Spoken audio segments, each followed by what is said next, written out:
E aí, gente, beleza, beleza? Eu fiz uma pergunta aqui no Instagram ontem sobre o porquê de o brasileiro gostar tanto de futebol. Eu quero fazer só um comentário rápido a respeito desse assunto.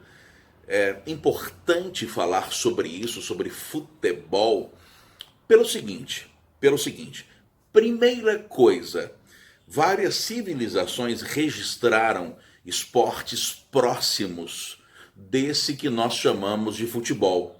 Há registros, por exemplo, de na China, há 3.000 anos, já se praticar alguma coisa próximo disso que nós chamamos, alguma coisa bem próxima disso que nós chamamos de futebol. Em civilizações indígenas da América Central também.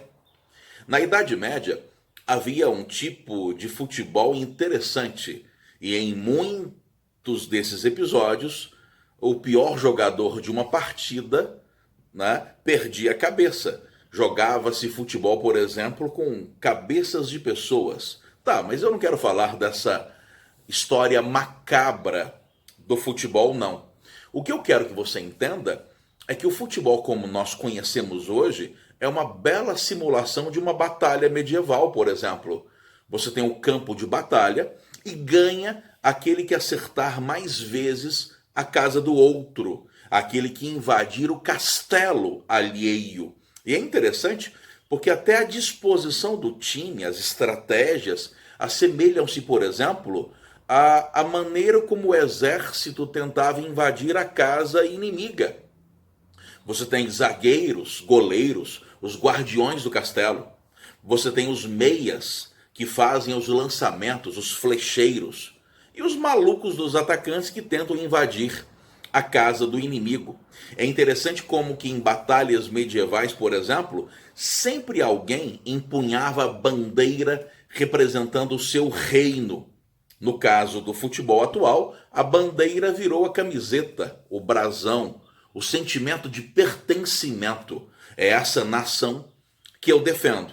Então, esse tipo de esporte não é uma invenção recente, é uma invenção antiga. A Inglaterra só é considerada a mãe do futebol, a inventora do futebol, porque teria sido a primeira a, por exemplo, padronizar as regras para que o esporte pudesse ser jogado. Ela foi a primeira a padronizar as regras para que houvesse campeonatos entre as escolas, entre as universidades, e aí inventa-se aquilo que nós conhecemos como futebol. E o futebol foi muito bem recebido no Brasil, já na virada do século XIX para o século XX.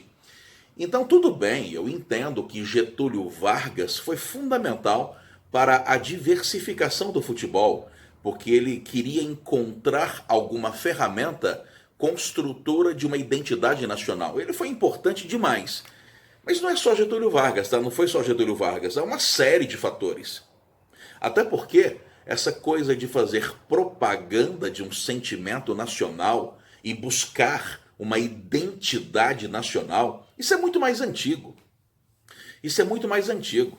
No romantismo, por exemplo, na época lá do Gonçalves Dias, primeira geração da poesia romântica, puxa, o Gonçalves Dias foi patrocinado pelo Dom Pedro II, porque o Dom Pedro II entendia que era necessário criar um sentimento de identidade nacional, um sentimento que faltava no século XIX e falta hoje. Falar que o futebol só é isso tudo que é no Brasil por causa do Getúlio Vargas é falar parte da história, mas não é falar a história completa. É uma série de fatores. Essa do Getúlio Vargas é uma delas. Quer ver uma outra que é interessante? Getúlio Vargas é presidente do Brasil justamente na época da divulgação do rádio. Na época em que o rádio passa a ser utilizado, passa a fazer parte da família brasileira. Então, o rádio foi fundamental para divulgar o futebol, até mais do que Getúlio Vargas. Até mais do que Getúlio Vargas. E eu estou falando de Getúlio Vargas aí nos anos 30, nos anos 40, mas antes disso, por exemplo, na década de 1920, Alcântara Machado já escrevia crônicas sobre futebol. Já escrevia crônicas sobre futebol e já se falava nessa época da importância do futebol para a introdução, preste atenção, do imigrante italiano no Brasil. Alcântara Machado fala muito sobre isso, sobre a questão do imigrante, ou seja, o brasileiro, assim como qualquer povo, essa galera sempre teve uma preocupação muito grande em criar o sentimento nacional.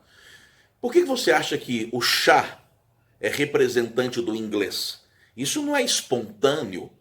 Todo país faz propaganda de si mesmo e propaganda de alguma coisa que agregue uma identidade àquele povo para que esse povo se sinta um povo. É como diz o Darcy Ribeiro no livro Povo Brasileiro. Todo povo só existe a partir do momento em que esse povo quer ser um povo. É preciso encontrar elementos que unifiquem esse povo. Agora, é óbvio, por exemplo, que o futebol é, do ponto de vista estético, a representação daquilo que o Oswald de Andrade chama de antropofagia na primeira fase do modernismo. E já em 1928, o Oswald de Andrade falava de futebol antes disso, e da importância do futebol na construção de uma possível identidade brasileira. É porque, por exemplo, antigamente não havia drible e antigamente negro era proibido de jogar futebol. Só depois de um determinado momento é que alguns negros passaram a jogar futebol, não é? E passaram a jogar futebol negros capoeiristas que começaram a misturar a ginga de corpo da capoeira ao esporte, o que teria inventado, por exemplo, aquilo que nós chamamos de drible. Existem, por exemplo, histórias de campeonato paulista em que, numa determinada partida de futebol, permitia-se que negros, não é, jogassem, mas da seguinte maneira: não haveria falta de branco contra negro, certo? O branco podia chegar chutando que não era falta, mas se o negro encostasse no branco era expulso. Quais eram os malucos que aceitavam jogar uma partida dessa? Capoeiristas, que tinham que, com a gingada de corpo, sair da agressão do branco. E aí o brasileiro teria inventado o drible. E aí aparece um comportamento fundamental para o futebol brasileiro.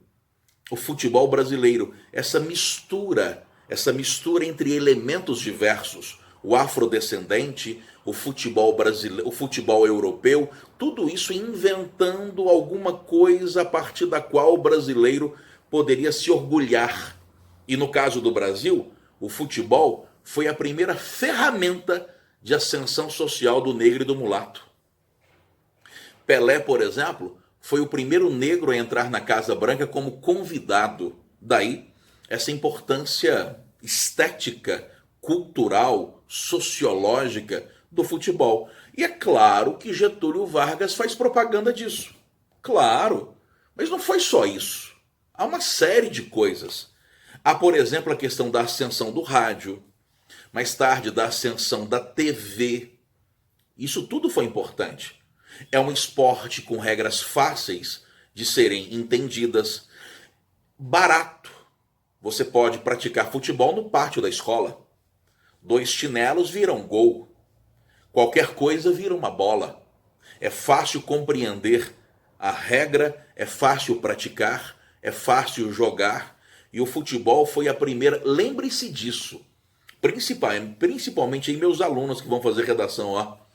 O futebol foi a primeira manifestação coletiva que permitiu a ascensão social a mulatos e negros no Brasil. Ou seja, o futebol permitiu que os excluídos virassem ídolos. Isso tem um preço social interessantíssimo. É claro que há muitas críticas à corrupção, é uma ferramenta de alienação na época da ditadura, foi uma ferramenta de alienação. Brasil ganha a Copa de 70, isso evidentemente foi usado pelo governo ditador, pelo governo ditatorial, década de 70, 1970. Beleza ou não? Tá, mas uma outra coisa que eu quero dizer é o seguinte: Getúlio Vargas fez propaganda de muita coisa. Ele fez propaganda, por exemplo, de música clássica. E a música clássica não se popularizou, certo? E a música clássica não se popularizou. O futebol também tem uma importância no Brasil muito grande, porque é um esporte muito narrativo. É um esporte muito narrativo. E o ser humano encontra muito sentido da vida nas narrativas da existência. Como assim o futebol é um esporte narrativo? É que, por exemplo, em outros esportes, não é, que também tem sua importância, você não encontra a mesma narratividade. O vôlei, por exemplo, é importantíssimo, é um elemento de união nacional, é um esporte interessante, importante, mas não é tão narrativo. Um time ganhou do outro. Por que um time ganhou do outro? Porque foi pontuando, foi pontuando, foi pontuando até que ganhou. E os movimentos são muito repetitivos. Defende, levanta, corta. Defende, levanta, corta. É claro que se você assistir ao jogo, você vai encontrar várias variações. Mas no futebol pode acontecer cada coisa. Pode acontecer uma bola na trave, um drible espetacular. O futebol alimenta o imaginário da narrativa. E o futebol, sendo mais democrático, permite essas narrativas todas. É cada jogada que pode acontecer, é cada promessa que não dá certo, e o futebol é um esporte em que de repente a zebra pode acontecer. O menos importante pode ganhar do mais importante. O pior pode ganhar do melhor. Um gol faz toda a diferença. Aquele drible entra para a história. Como dizia o Nelson Rodrigues, o futebol cria heróis e cria vilões. E o Nelson Rodrigues tinha algumas narrativas interessantíssimas sobre futebol, algumas crônicas em que ele comparava um Maracanã lotado para ver um Fla-Flu nos anos 60 a uma tragédia grega. Uma tragédia grega, ninguém sabe o que vai acontecer, mas no final, muito provavelmente alguém estará rindo demais e alguém estará chorando demais. Mas eu peço a você que guarde isso. Nada é tão narrativo, nenhum esporte praticado no Brasil é tão narrativo quanto o futebol. E o futebol alimenta as conversas na escola, as discussões nos pontos de táxi, como nenhum outro esporte. Beleza? Obrigado aí pela companhia. Um abraço.